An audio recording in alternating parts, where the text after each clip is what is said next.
Okay.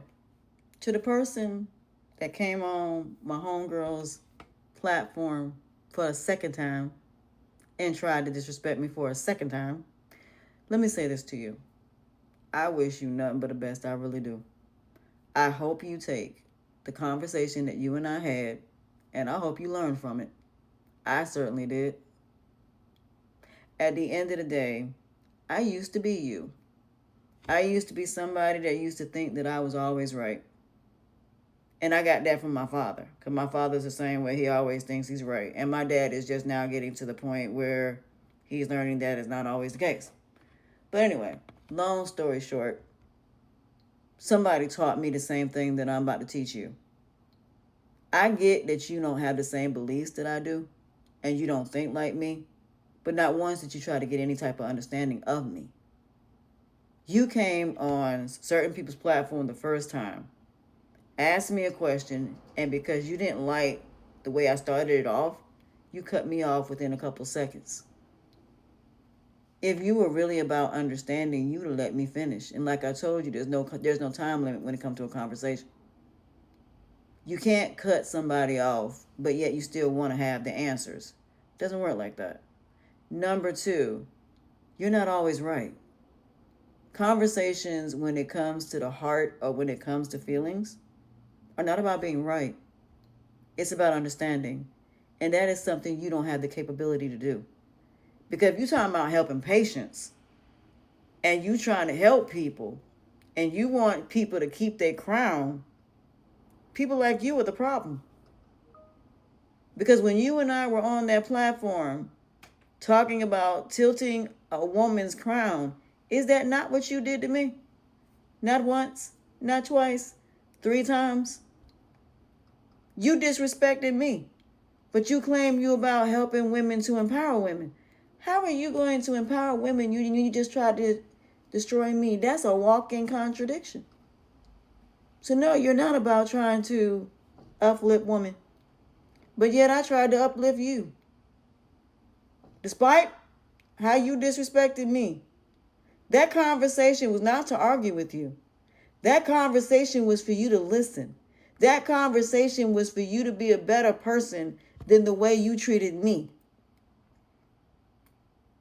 Because I've been on your platform and you've done it more than once where I said something and you said you didn't want to talk about it. And I'm the type of person, no, we're going to talk about it.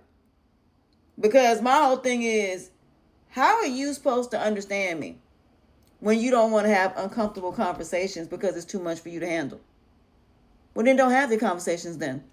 A lot of y'all want to be quick to throw stones. But then when them stones get thrown back at you, you want to hide your hand and you want to play victim. Just like the boy and girl that cried wolf. The wolf is coming. The wolf is coming. Run all the way up there. Well, guess what? The wolf ain't there. And then when the wolf finally shows up, nobody show up because they don't believe you. My thing is this. People can say all the negative things they want to about me. And they can sit there and say whatever. Do you know what I chose to do? I choose to educate people instead of arguing with people. Because I'm not trying to argue with nobody. And I certainly am not going to waste time with somebody that already got in their mind what they think in any aspect, including how they think about me. So for you to say that you don't like that you didn't like what I stand on, you weren't even specific on what that was.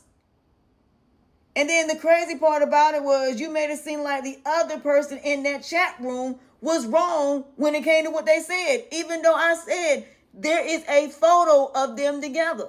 Clearly. You weren't trying to get any understanding of that because it's your way or the highway. It's about you always being right. But what if you was a therapist and you had to go in there and listen to all these people talk about their lives? If you was on a platform like what I do, sweetheart, I do podcasts with doctors. I do podcasts with people that are coaches every single day. I just did an interview with a woman that lost her son in police brutality. I did not go into that conversation to be right. I came in that to let a woman tell her story. And when it comes to the heart and feelings, it is not about right or wrong. It is about doing and letting that person express their feelings. Sometimes it's not about an excuse or an explanation. All it is, okay, I'll do better. That's it. And for you, you can't take criticism. You can dish out criticism, but you can't take it. And at the end of the day, like I said to you, I forgive you for the way you disrespected me.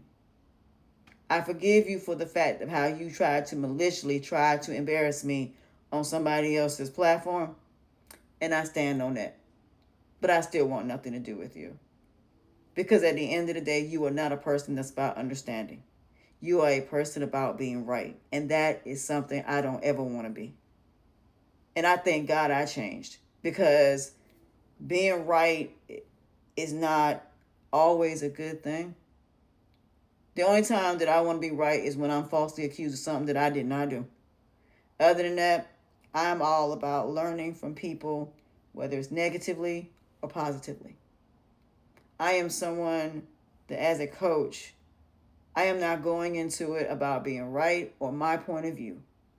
It's about helping that person to heal, to become a better person. It's about me maintaining their crown based on them, not based on me. It's about me based on their story and them learning from their mistakes and them figuring it out and me walking with them through the story. Because Jesus never did what most of these Christian people are doing, like yourself. Jesus was about understanding, including non-believers. And even though he was falsely accused of what he was accused of, Jesus still forgave all those people. Jesus gave his life for us. And yet we still sin every day. We still go against him every day and still disrespect him every day by sinning every day.